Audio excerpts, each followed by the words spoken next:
कहानी बुलिंग के ऊपर है और 500 साल वाली लड़की 2024 में पहुंच जाती है। अब ये देखना है कि वो खुद बुली होती है, दूसरों को करती है। चलो कहानी शुरू करते हैं। 500 साल पहले हांगयांग मुसिन का वर्ष। हांगयांग सियोल का पुराना नाम था। मुसिन वंश सुनहरे बंदर का वर्ष। कोई कहता है अब कोई मुझसे मुकाबला करने की हिम्मत करेगा। बारिश बहुत तेज होती है, बिजली कड़कती रहती है। एक लड़की लड़ते हुए कहती है, लोग मुझसे कहते हैं कि मैं एक साधारण औरत की तरह जीने के लिए पैदा नहीं हुई थी। उसकी फाइटिंग स्किल देख के ये पता चलता है कि वो फाइट में बहुत अच्छी है।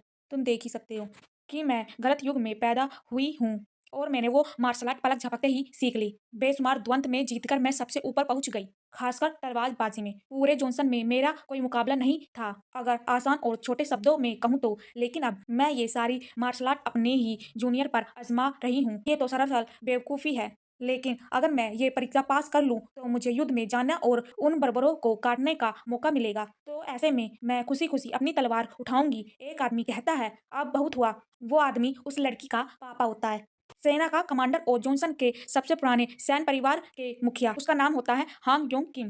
पिता कहते, तुम्हारी जो किस्मत तय है उससे जिद क्यों कर रही हो। उस लड़की का नाम चोंगा होता है। चोंगा कहती है, जब आपने मेरी ताकत देख ली है, आपने कहा था कि मेरे बीमार भाई की जगह मुझे युद्ध में भेजा जाएगा।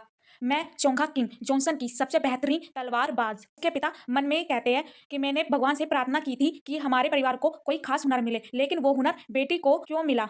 ये बात बहुत दुखद है। चोंगा से उसके पिता कहते हैं, चोंगा तुमने एक खरोच भी नहीं आनी चाहिए, याद रखो तुम्हें रानी बनना है। चोंगा कहती है, तुम लोग अभी तक रुके क्यों हो, जल्दी करो, मेरे पीछे आओ। जो वे सब लोग रहते उनसे बोलती है, अगर फिर पहले जैसी गलती हुई तो इस बार निर्दयी नहीं, मेरी तलवार तुम्हारी जान लेगी। एक महल दिखाया जाता है। सलाहकार कहता है, महाराज कृपा दोबारा सोचिए, लॉर्ड किम की बेटी को रानी बनाने ठीक नहीं है। ऊपर से वो तलवार भी चलाती है। हम हर दिन डर के साए में जिएंगे, ना जाने कब उसकी खून से सनी तलवार आपकी ओर मुड़ जाए। महाराज, ये देश को बचाने वाली लड़की औरत की बातें हमें स्वीकार नहीं।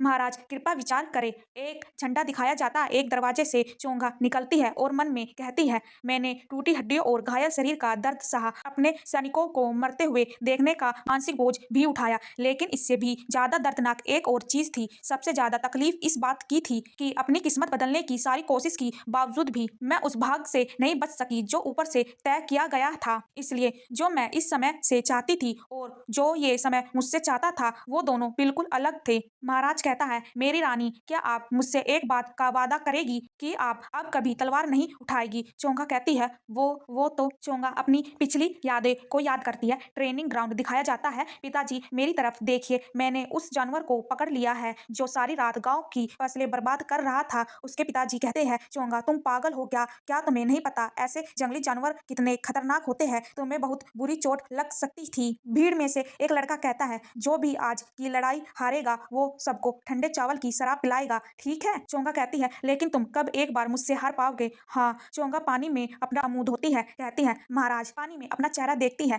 चोंगा जमीन पर बैठी हुई रहती है और सामने जहर की कटोरी होती है। महाराज कहते हैं, मेरी रानी, क्या सच में आपने लेडी होमिन की हत्या की। चोंगा कहती है, नहीं, मैं उन्हें कैसे नुकसान पहुंचा सकती हूँ जबकि वो आपके बच्चे को जन्म देने वाली थी। ये आरोप झूठा है। महाराज कहता है, मुझे अब आपसे डर लगने लगा है, मेरी रानी।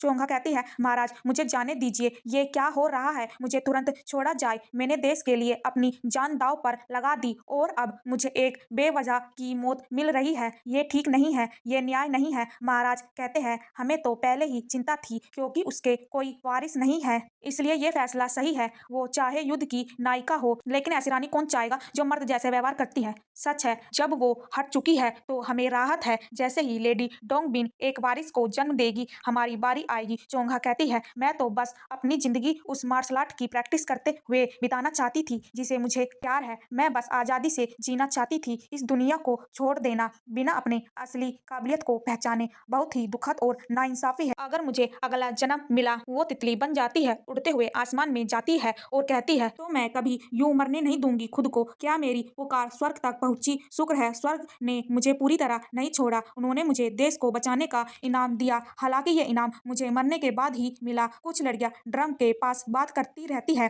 वो तितली उन सबको देखती रहती है। लड़की कहती है, अरे तुम्हें लगता है जो हमने वीडियो बनाई है वो वायरल होगी? हाँ, मुझे यकीन है कि यह वायरल हो जाएगी। हमने तो दार्जिलिंग पार्क को भी गीला करते हुए पकड़ लिया, लेकिन वो इतनी चुप क्यों है? क्या डर है कि कहीं मर तो नहीं गई? तू भी बड़ी डरपोक है, यूजुन। अगर इतनी चिंता है तो जाकर देख लो। नहीं यार, डर लगता है, या फिर अगर हम दोनों अकेले गए तो कुछ खास मोमेंट बन जाए। हाँ हाँ, पागल है तू। वो आ गई। उस लड़की के बारे में बताया जाता है, जुआन हाई की सबसे खतरनाक लड़की, चो वान किम। दूसरी लड़की कहती है, वाह अच्छा किया, चो वान सिर्फ 10 मिनट में पहुंच गई। हाँ हाँ, उस लड़की के बारे में बताया जाता है जो टू हाई का star idol you Jun bay.